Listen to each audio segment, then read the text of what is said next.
I'm standing before you a humbled man because the position I presented in previous videos isn't exactly right. Indeed, there is a demographic time bomb ticking away and threatening to erode our democracy and the fabric of our society, but it's not the time bomb I thought it was.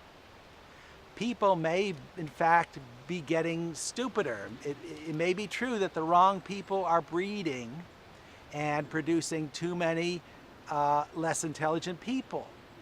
But that's not the biggest time bomb ticking right now. The biggest time bomb is that people aren't breeding at all.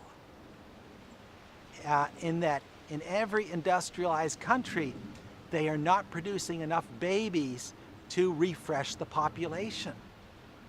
This is true in the United States, it's true all over Europe, it's true in Japan. We're just not breeding enough.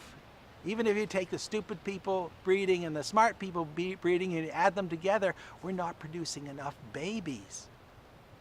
And this is going to have devastating effect on our society in many different economic and political ways that we're just not prepared for.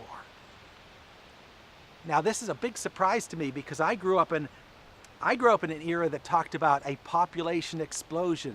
In the 1970s, everyone was talking about the population explosion, how we're adding billions upon billions to the planet.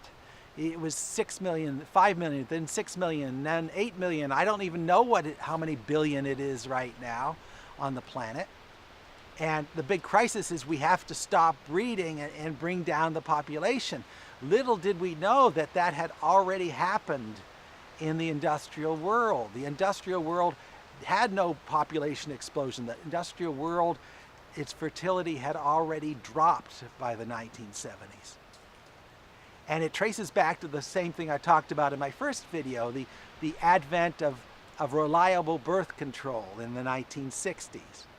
As soon as that came along, people said, woohoo, we don't have to have babies. This resulted in women's liberation. Traditionally, the role of women in society was to make and raise the babies. This is the way it had been for eons, for generations. Now with birth control, women are liberated. They can have the same jobs that men can have, and they are not obligated to have children, which is great. It's fantastic in terms of individual rights. Women deserve this. But it is devastating in terms of demography, demographics, that now that women aren't having babies, society isn't having enough babies. So inevitably, our population is going to drop. It's already happened in places like Japan and Russia. The population is dropping every year as people die, and there are not enough new babies to replace them. And you may say, so what's wrong with this? We've established that there's too many people on the planet, so what's wrong with the population nosediving?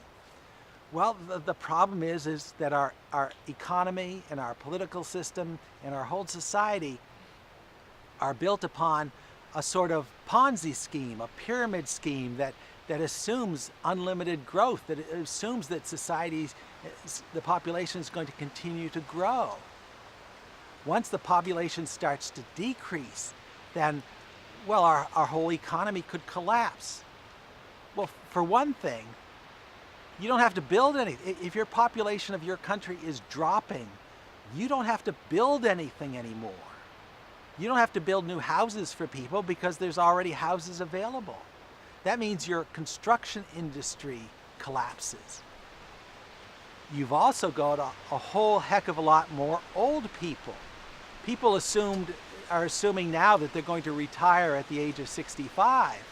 But many of these people hold on to the age of 95, and society's expected to support them. And if the population is dropping and there are no young people left in the country, then there's nobody to support these old people.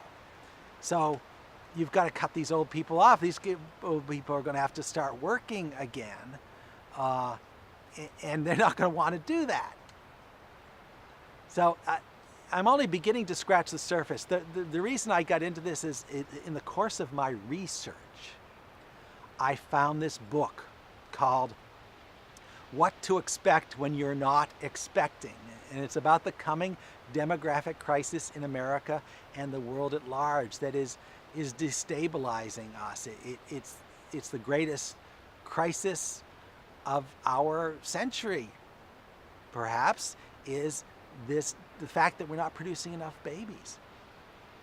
And you could think to solve this problem, we just need to encourage people to have more babies. But they're resistant to that. They don't want to do that, and for good reason. I don't have any babies. I don't want any babies. Babies are a huge burden. It's just about the most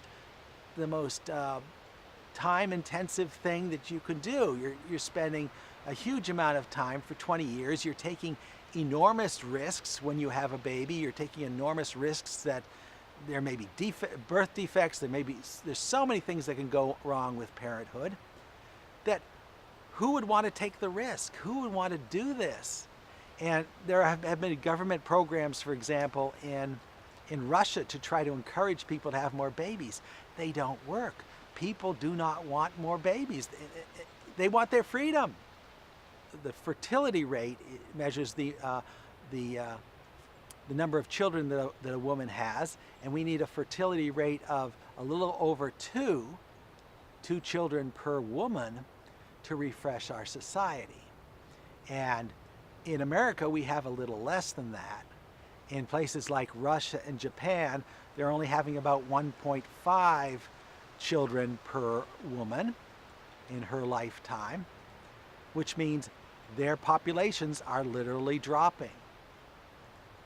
So you've got whole towns that are being abandoned, buildings that are being abandoned because there's nobody to fill them. And Japan and Russia have not wanted immigrants, have not sought out immigrants. So they've got no one to fill the ranks of their workers to help support all the growing number of old people in Japan. So this has huge implications. I'm probably going to explore it in future videos. I just want to admit now that I was wrong, that I was not totally wrong, but I had wrong perspective here. That the real crisis in the world is not so much that the population is getting dumber, which may be true, but the population is dying out. And that's what I want you to think about now. You can raise all sorts of objections and say, well, we'll solve this through immigration. I don't think Donald Trump is too much into immigration, but if America's population is falling, maybe we can import more people from outside. That itself has its problems. We'll try to talk about them.